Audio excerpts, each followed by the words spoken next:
Hello guys, I'm Hazy ASMR. I've just started this channel and I'm really new to ASMR, so I hope I can bring you some relaxation and maybe help you sleep. I mostly do ASMR roleplays with sleep aids, at least until I'm comfortable to expand a bit more. Thank you for checking out my channel, and I hope you enjoy.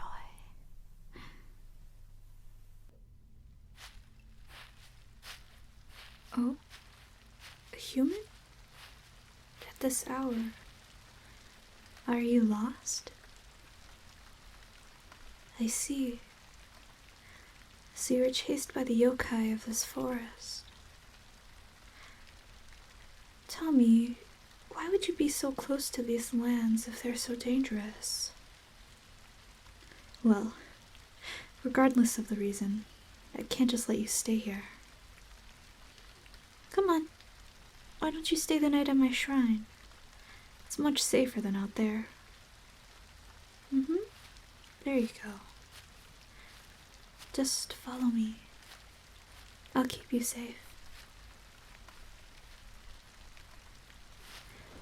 Come right in. Sorry for the mess. It's been a little while since I've had any visitors.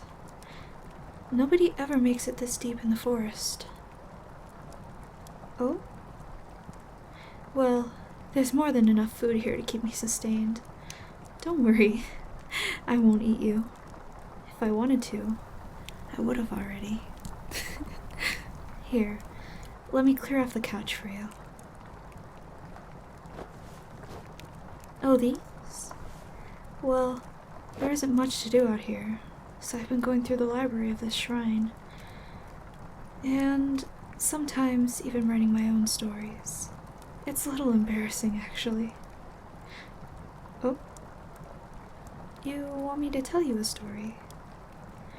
Well, since you're stuck here for the night, and if it'll help you rest, maybe just this once, since it's a special occasion. Come sit next to me. You can lean on me if you want. I'll wrap you in my tail so you stay warm. Are they soft? I make my own conditioner, and I brush them every night before I sleep. I use the flowers that grow around here.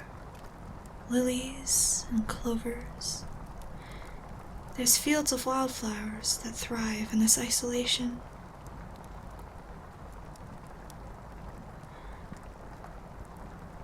I find myself curling up in my tail to fall asleep. They're so soft and fluffy, just like clouds. They melt away all the stress. Their scent is somewhat relaxing too. Probably from the wild lavender that I use.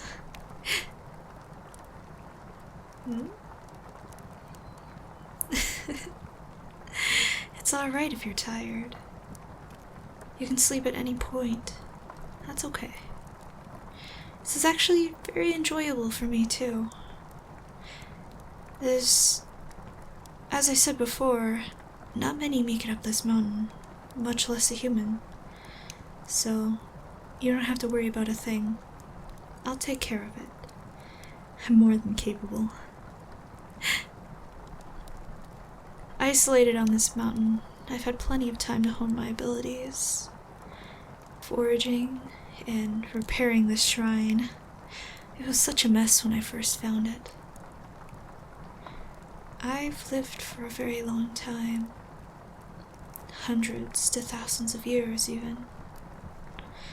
I've seen things humans have only dreamed about in literature and word of mouth. But let's not get sidetracked. Here, I'll read you your story.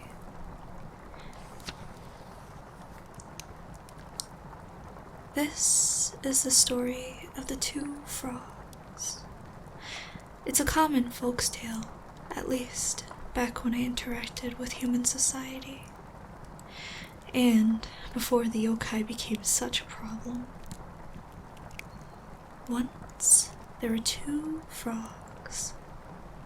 One made his home in a ditch near the seaside, whilst the other sought refuge in a small freshwater stream. They lived far too apart to know of one another, yet fate seemed to call to them, a whisper of adventure on the wind, the call to change.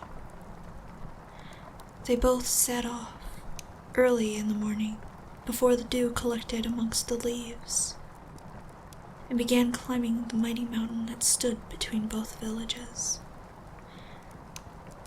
It took much work for these little frogs to climb the mountain before them, but as the sun crested the horizon and the slivers of gold kissed the mountainside, they finally met. They were both shocked, silent, at the sight of one another, and quickly sprung into conversation. The similarities both astounded and delighted one another. Both their hearts yearned for something new, to explore this vast land of theirs.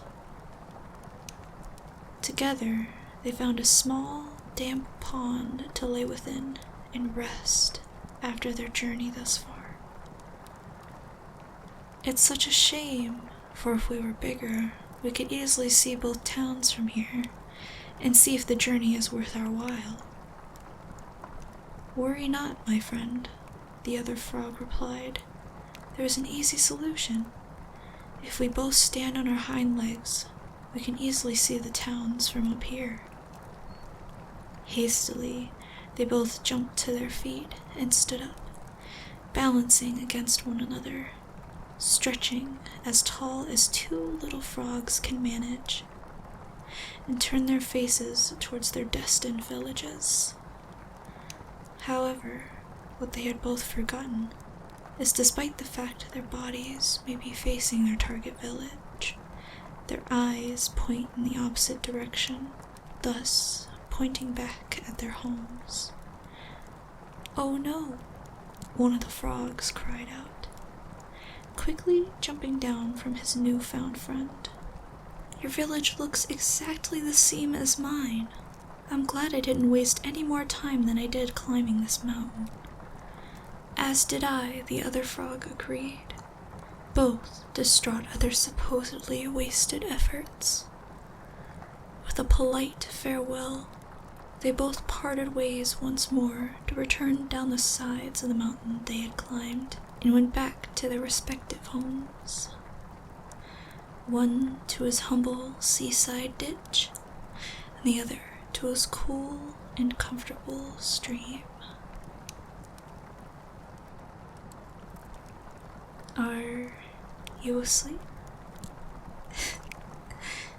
Well, that was awfully easy. It isn't often prey will show up on your front doorstep, but it almost feels like a waste since you've come all this way, and it has been a few hundred years since I've met a human, much less once that has been so eager to trust me.